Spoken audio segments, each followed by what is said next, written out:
Top 5 stories of this week. Let's go. Number 1 is from the Bitcoin archive. New Ferrari to accept a Bitcoin and crypto payments. Ugh.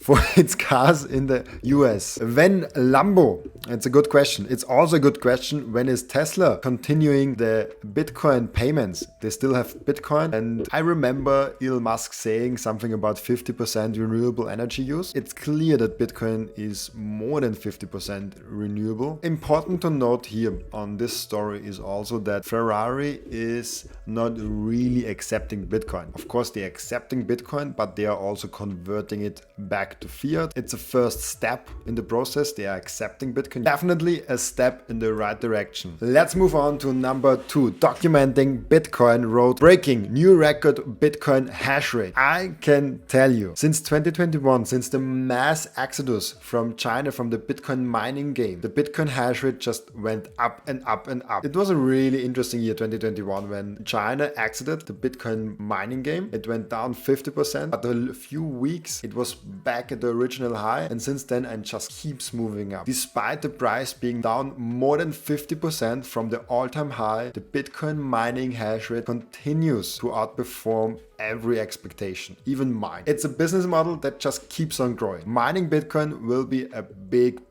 business, not just now, but especially in the future. Number 3 is from the Bitcoin Therapist. I love his Twitter channel, by the way.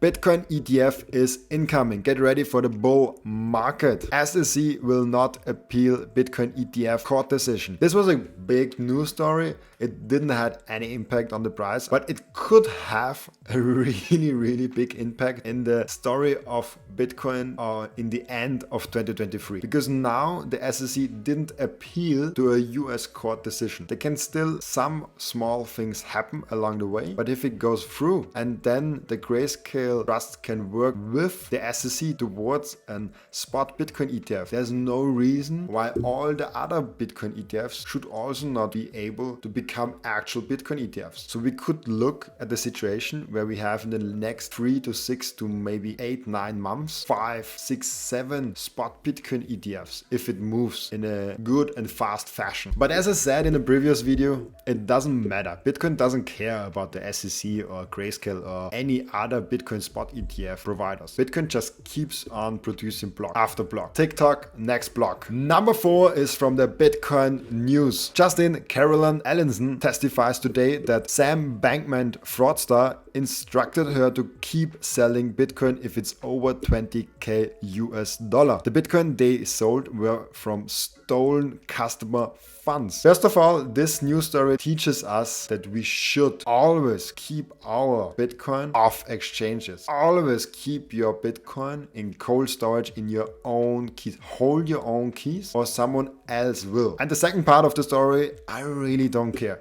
I couldn't care less about Sam Bankman fraudster. I couldn't care less about that Caroline girl. They made a mess in the cryptosphere, but if you're really a Bitcoiner, you never used FTX, why would you care what they did? Maybe they impacted the price, but who cares? We get a little cheaper sats. Just keep on stacking sats. Just keep on educating people. It's so easy. Last but not least, we have the Bitcoin conference. Thank you, Amsterdam, and another unforgettable event in the books. See you all at Bitcoin 2024 in Nashville. I wasn't there, first of all.